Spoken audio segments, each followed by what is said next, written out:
we had Putin putting out some preconditions for the conflict in Ukraine. He was talking about just some regions that are already in the hand of Russians. And he was talking about that Ukraine cannot be part of NATO. And the positive thing was that he was willing to negotiate on the basis of what they've been negotiating with Ukraine in Istanbul. That was so important. And the tricky part was he said that as time goes by, these conditions would change. And right after that, we had this summit in Switzerland. Just giving you some highlights from this summit that was so amazing to me, that the president of Finland, he was complaining that Russia had invaded his country during the Second World War and taking 10% of its territory. And he didn't mention that they were fighting, they were Hitler's ally, they were fighting in favor of Nazis. And he didn't mention that right after that, Russia just returned all the territory captured during those days. And the other thing that Duda, he's just asking just to breaking up Russia in 200 smaller ethnic states. This is huge. When you look at this type of mindset, he's calling decolonizing Russia, dividing Russia in federations, in small states. It seems to me it's the same kind of policy in Taiwan. They're talking about we want to decolonize Taiwan from China. It's unbelievable. How do you see the situation of these peace talks, that you see nothing about peace, but everything about war? Yeah, I think that the answer to all of these questions has to do with a changing world economy. I think I'm going to try to show you in a moment why what the Finns are doing and the Poles are doing and the West, collective West is doing is, and I choose my words carefully, a desperate, and I mean it, desperate gesture, a politics of symbolism, because they cannot change what's happening. It must put yourself for a moment in the mentality of Blinken or Jake Sullivan or the people that are making the decisions. And Mr. Biden is no longer relevant. They inherited or spent their entire lives before taking on their current positions, growing up in a United States allied first and foremost with Europe, the old colonial power of the world, Europe, Britain, France, Germany, Italy, and a few Netherlands, but, Europe, and the United States, the new empire, the old empire, Britain, and everything around that. Let's remember that they carved up Africa. They carved up much of Asia. They were the dominant everything. And they had only one enemy, and that was Russia, the Soviet Union after 1917. Okay, that was their whole life. And in the second half of the 20th century, they really became dominant. They worried about the Soviet Union, but never as a political challenge, never as an economic challenge, a little bit as a military challenge, but it was contained. By the way, that was the policy, containment, starting with George Kennan. And for most of the second half of the 20th century, they had it under control. U.S. dominance grew, U.S. power grew. Even the revolution in China didn't seem to change it very much. Okay? Toward the end, there were some troublesome developments. Most important, the war in Vietnam, which the United States lost, defeated. This was a shock. Even Korea could be seen as a cut of stalemate, but not Vietnam. No stalemate. You were defeated. And this worried them, and they went to work and built up their military even more. And then they thought they were in a new world of even greater dominance because of the collapse of the Soviet Union, their enemy.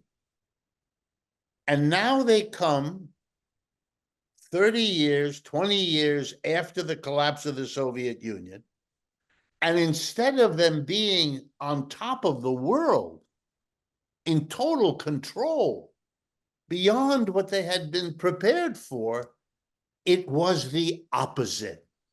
Their dominance was disappearing. And the irony, which they could never face because of their ideological blinders, the irony is they themselves were major contributors to what happened to them.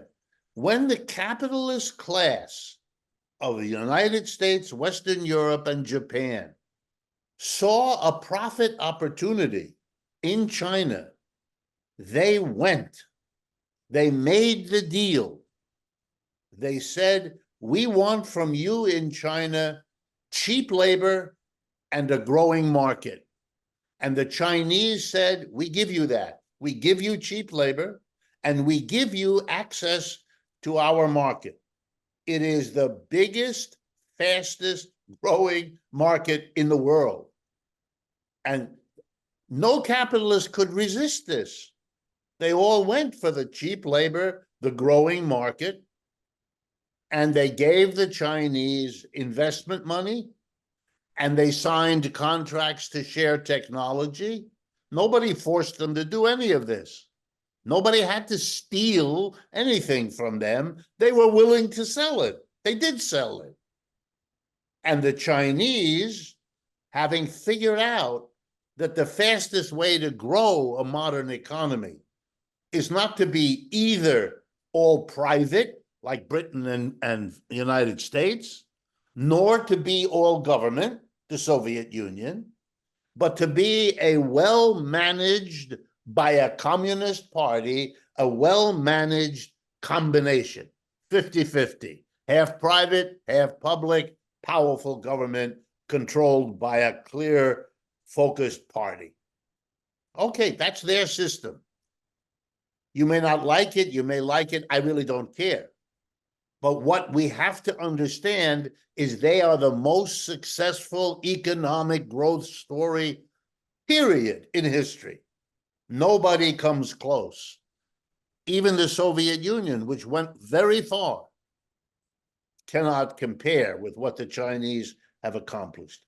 And they are now doing what a successful economic growth story enables a country to do, just as was discovered by Britain when its early capitalism gave them a global empire, when the United States, with a more robust capitalism, gave them a global empire.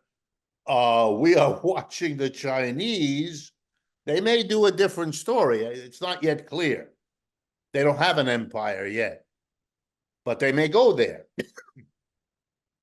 But what's clear, and here's the key point, is that the West is declining. It cannot maintain its global position. The United States is still a rich and powerful country, no question. But it isn't what it was, and it becomes less so every week. Every week, there's another statistic. If you're looking, you can see it. So they keep trying to do something to stop this. They can't. And what you see in Lucerne, Switzerland, with the peace conference, or what you watch Putin explaining slowly to them, are all the adjustments around the world to a new global economy. So, for example, everybody who isn't stupid can see that China and Russia understand their common interests at this point. Russia wants to become again an important player in the world, and they're doing that. China sees the advantage of having a successful Russia as its ally. Russia has a more developed military than the Chinese do, so they can give the Chinese that. And the Chinese can give Russia the market, the opportunity. This is the French would say, mariage au ciel, a marriage made in heaven. And there's nothing that the West can't do anything. I mean, it can choose to fight a nuclear war, but then it's over. Then it doesn't matter anymore. And short of that, they can't do anything. Look at the disaster in Ukraine. It is a complete farce. They are fighting a non-nuclear war, and they're losing year in and year out. They're losing. The dismissal of the Swiss conference is a mistake. Yes, it is true. It was really only the West and its allies who came there. I mean, to have a peace conference and not invite one of the warring parties is ridiculous. I mean, it's so ridiculous, you wonder, why would you do that? And the answer is given by the conference. Because you're losing. You can't really have a peace conference, because what it would show, and what this one in Switzerland did show, was that if you compare the meeting of the United Nations General Assembly a few weeks after Russia invaded Ukraine, 141 countries agreed on a resolution that was passed. 141 out of about 195 countries that are represented in the United Nations, 141, an overwhelming majority, demanded an immediate ceasefire, demanded an immediate withdrawal of all Russian troops to where they were before the invasion. On and on and on. Here we are 2.5 years later, and they knew they couldn't get anything like that. That over the last 2.5 years, large numbers of countries will not take the side of the West. And in that communique at the end of the meeting in Switzerland last week, you know how many governments signed the communique? 77. Half of the support that they had, 141, is gone. It's gone. These countries, their public relations have been so disastrously failed that the Russian arguments that NATO is encroaching on what it promised not to do after 1989, that the Ukrainians provoked them, all those arguments that Putin and the Russians give are now agreed to by 70 countries who didn't agree to it before. You know what that's called? That's a failure. That's an enormous failure of the West. Just as important as the United States losing the war in Vietnam or losing the war in Afghanistan, if you want to come close. It's the same thing. These are losses. These are not stalemates. These are not draw. This is a failure. And the importance of that Swiss conference is that they couldn't do better than a conference which excluded one side in the dispute they want to bring peace to. That's ridiculous, right? Begin with. Number two, they were still so desperate that they did it. And they brought Zelensky in to give one of his silly speeches. We'll never. What? The first time, it's okay. The second time, okay, he's the leader of the country. He rallies it, but not after 2.5 years of steady loss. You can't do it. It becomes first time it's tragedy, second time it's farce, it's a joke. But even funnier and even crazier are statements like Duda, we're going to carve up Russia. In the early days of the West's confident statement, we will subject Russia, we will defeat Russia, Russia will come to its knees, the Russian ruble will collapse, all of that. None of it happened. But there were statements by Americans, including Defense Secretary Austin, breaking up Russia. That phrase was used. Splitting up Russia. You had the fantasy that has been the Cold War, which is what's in these people's mind, that they're going to dissolve Russia. But that's crazy because they know that the problem isn't Russia. The problem is the Russian-Chinese alliance. And if you understand that, then you can see that the Chinese are not going to permit you to destroy their most important ally. They're not going to let you do it unless you're prepared to use nuclear weapons. But then, then it's over and we don't have it anymore. So what you're getting from the Polish is an even more desperate gesture, language, all these words, because they can't do anything. And the situation gets worse every day. BRICS is getting larger. The role of the dollar in the world is diminishing.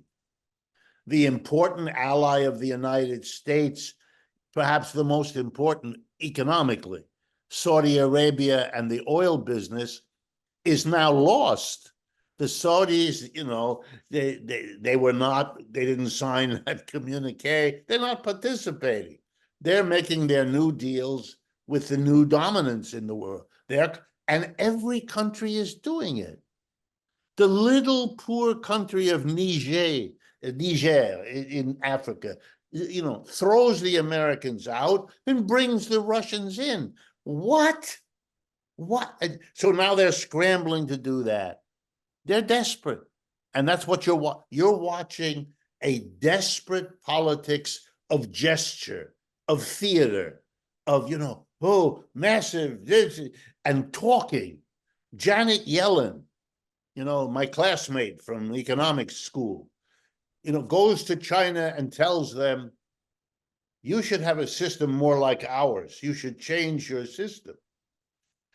She, who's losing, is explaining to China, whose system has outperformed the United States for 30 years, her good advice, you should change your system to be like ours. That is so crazy that you can imagine after she leaves, the Chinese leadership gets together at a local restaurant and they can't eat because they're laughing. They don't know what to do with such a display. Is the woman crazy? Does she not live in the same planet we do? What?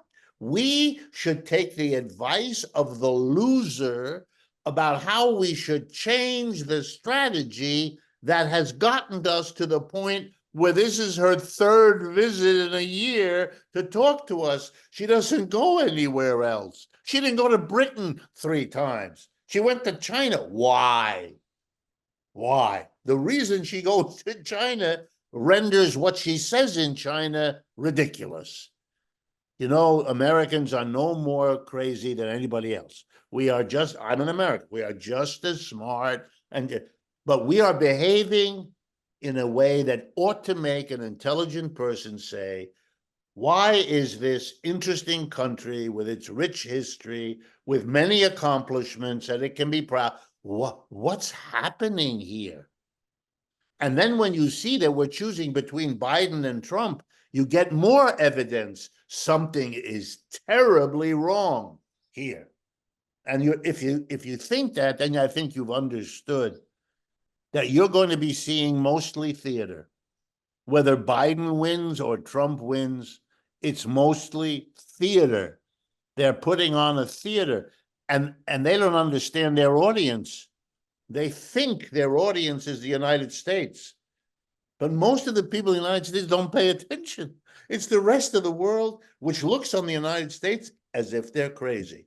But you have to be careful because it's a dangerous crazy. The United States still has nuclear weapons and still has people who seriously consider using them. So,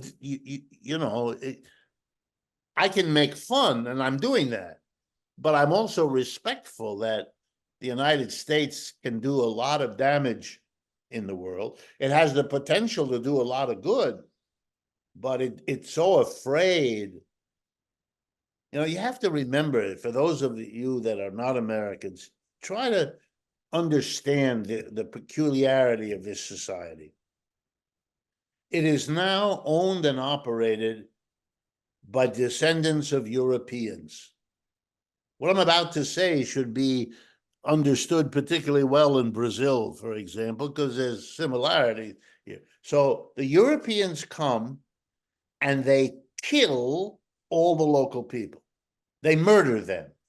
Violent, destructive, ethnic cleansing, genocide, all apply. And it took a century or two in this country, US, to kill them all, with the few that are left stuck on reservations, which is a kind of genocide, only it goes slowly. And so it doesn't offend you so obviously. So the country is born in its modern form in an unspeakable violence that is everywhere. Northeast, South, West, Midwest, it's everywhere, different times. But the slaughter of the indigenous population is the history of this country in its first 200 years. Before and after independence. It's extraordinary. And the next major phenomena is, having destroyed the indigenous population, you took the indigenous people of Africa and brought them here as slaves to do what? And that for a huge part of the country. And remember, slavery existed in New York, in Ohio, all over, not just the American South. The history of New York City is, if you want, where I live in New York City. The history of New York City is full of slave chapters of the importance of slavery in New York City. Okay, a country that is born in genocide and then graduates to become a slave. And we're not that far away from that. Slavery only ended, a century and a half ago, a little more. That's not very long in historical time. This is a country that identified its survival as dependent on mass murder in the not so distant past. Wow. It thinks it can solve problems with military. The United States today, 2024, spends more on military preparedness than the next 9 countries in the world combined. And the next 9 include Russia and China. All the remaining are allies of the United States. It's military. It's completely out of control.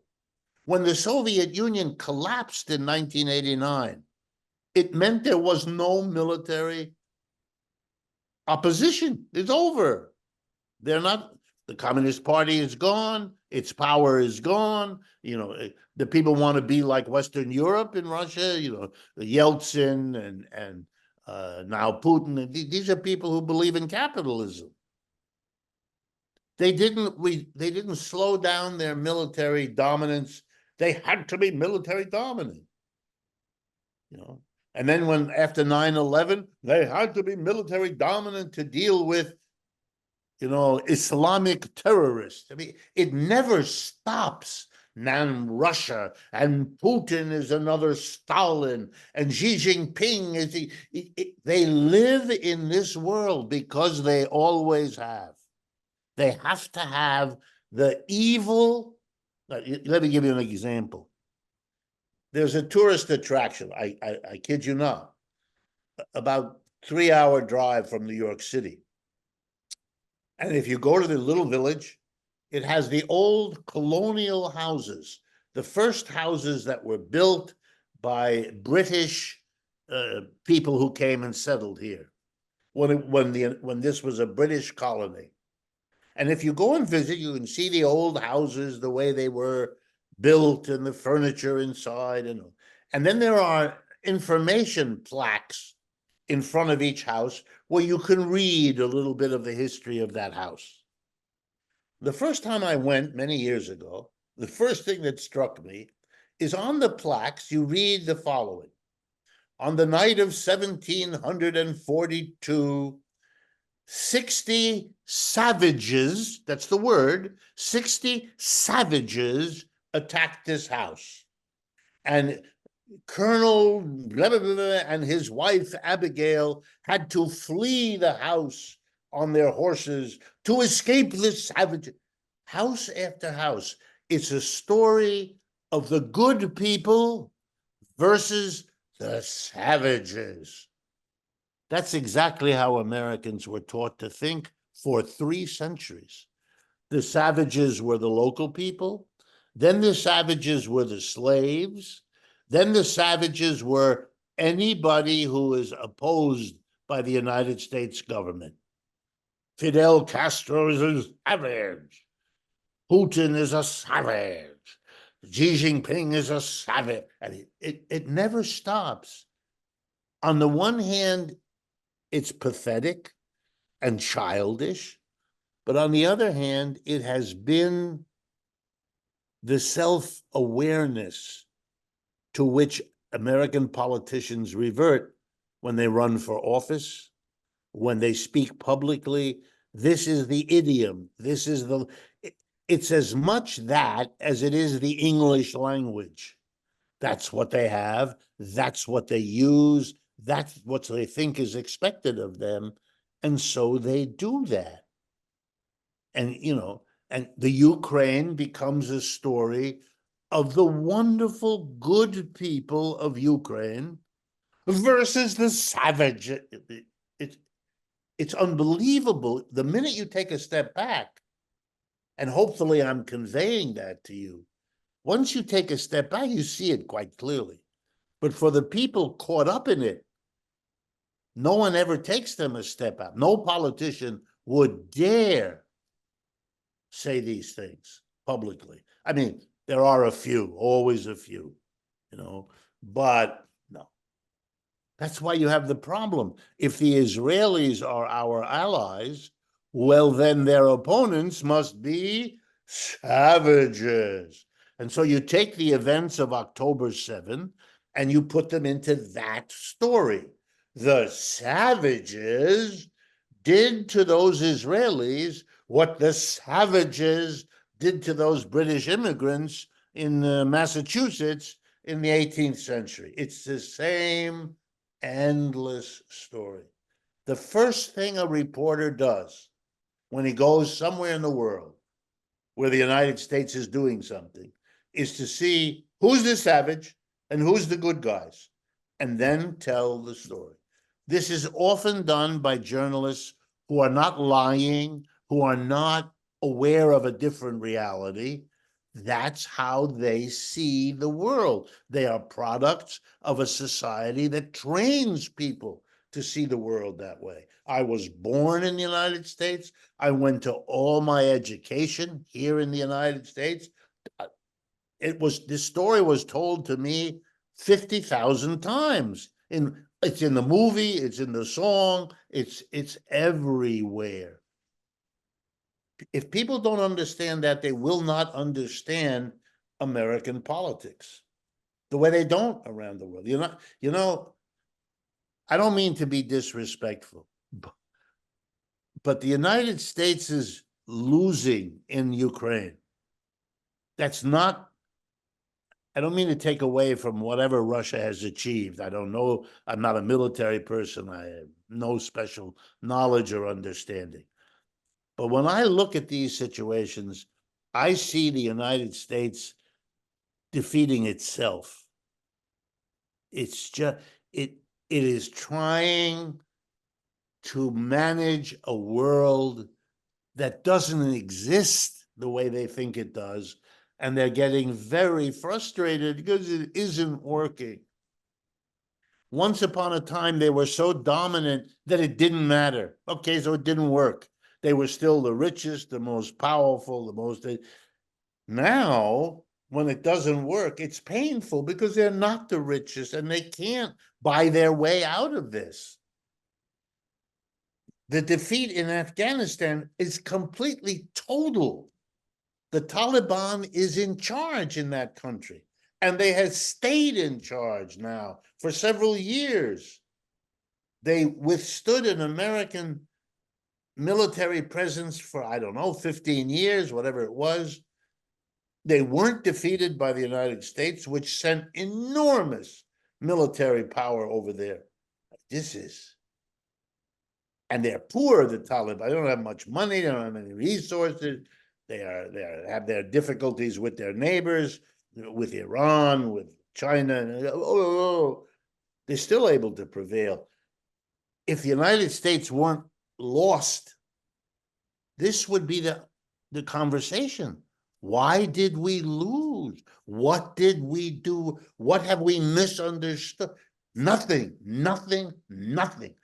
The loss is no loss. When I give public talks, when I say we lost in Vietnam and I talk about it, or we lost in Afghanistan, or we lost in Iran and Iraq, my American audiences don't know what to do. They sit in the auditorium looking at me like 5-year-old children who have just been informed that there is no Santa Claus. He doesn't come down the chimney with presents for you at Christmas.